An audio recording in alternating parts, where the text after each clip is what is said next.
Well, a day after we got new Accord spy shots, we're getting new pilot spy shots as well. If you can't tell, I'm excited. Let's get into it.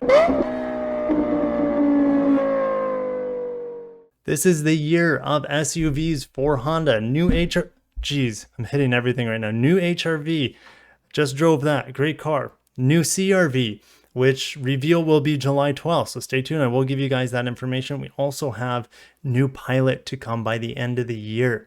So this vehicle, based off of the new light truck platform, which underpins the new Acura MDX, which is still my favorite Acura, even after the Integra's out. Until like the Integra Type S comes out, which I'm holding out for, hasn't been announced, but until that comes out, the MDX and the MDX Type S are my two favorite Acuras. Anyways, back to the Pilot, that this vehicle will share a lot with the MDX. It won't have the same double wishbone front suspension, I don't expect, probably just struts up front. But let's get into this vehicle, the spy shots here. The first impressions I'm getting is Passport Trail Sport. Not a bad thing. I think it's a pretty good looking SUV overall. V6 should reprise its role, the 3.5 liter with 280 horsepower. We'll go to the spreadsheet here in a little bit, just kind of rack our brains over what could be coming. This guy knows. He knows. He's been done spied. We got little fog lights up in the front. Here's the daytime running lights. It looks like a departure of where the daytime running lights are on the current one. It shouldn't share anything with the current one unless we're talking about the V6, really. We'll just kind of go around the side of the vehicle. There's not a lot to say. It looks like we got 7-spoke, 20-inch wheels on here. The proportions look pretty big, but if you want to get an idea of the proportions of this vehicle, just watch my review on the MDX and the MDX Type S. I don't expect it to be that much different overall than that vehicle. And then we get around to the back. I think we have a back image. There's a back image of the current Pilot. Not much to say. If we look underneath, it looks like spare tires underneath the vehicle.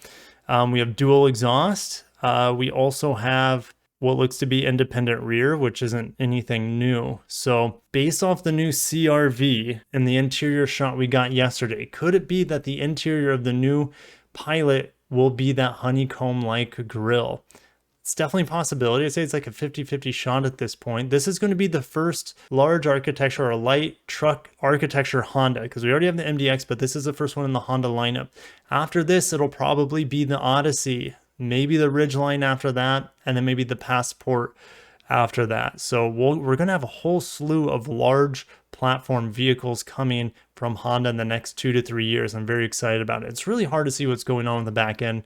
Camouflage is not our friend in this situation. It looks like it shares a little bit with the new Accord spy shots on the back, which could be a light bar. But if we look at the MDX's rear, which I think I have a picture there, the MDX's rear, we might not have a light bar there because it does kind of looks like it has the same general shape with this arch over the rear plate.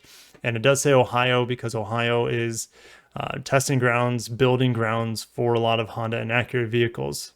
But I'll just go through all the images one more time to give you guys a quick little walk around of this vehicle from the Spyshot photographer. He did a great job getting these, and if he's the same one who got the ones from the Accord yesterday, thank you so much for getting them for us. And let's go ahead and get on over to the spreadsheet and talk about powertrains. We're hearing rumors of plug-in hybrid large vehicles from Honda. I don't know if there are going to be non-plug-in hybrids for them, for the large architecture anyway. I hope so, but if they don't have a larger internal combustion engine for the hybrid setup, if I'm making sense, it might not have enough power. They might need a more powerful battery in order to propel those vehicles. So if we look at, let's say, the RAV4 Prime, that has 300 horsepower from a 2.5 liter. What could we get from a 2 liter from Honda? Well, we know what we have right now from, let's say, the CRV hybrid is 212 horsepower. Same thing with the Accord hybrid, 212 horsepower. We need a lot more power than that for this thing to be competitive and just capable in these new large architecture vehicles. So at least 250 horsepower is what I would require or want to see. Ideally around 300 horse from a plug-in hybrid, and ideally minimum 30 miles of range. That might be asking too much, but what do you guys think? What do you want to see from this vehicle and potential hybrid, as well as engine? Now, we're getting rid of this 9-speed ZF transmission. The Honda Odyssey has done that already. That has the Honda built 10-speed auto. We also have a Honda built 10-speed auto in the Acura lineup. That's not the Integra. That is not the NSX, which is pretty much canceled at this point anyways. So 3.5 liter V6 will reprise its role just like it does in the MDX, 280 horse, 265 or 260 or so pound-feet of torque, 25 miles per gallon. I'm going to end it there, leave you guys with a little bit higher resolution images of the Spyshots today, so you can take a look at them, maybe pause it for yourselves. I'm going to end it there. Take my girls to dance class. Got to get ready for that. That's coming up soon. So got to cut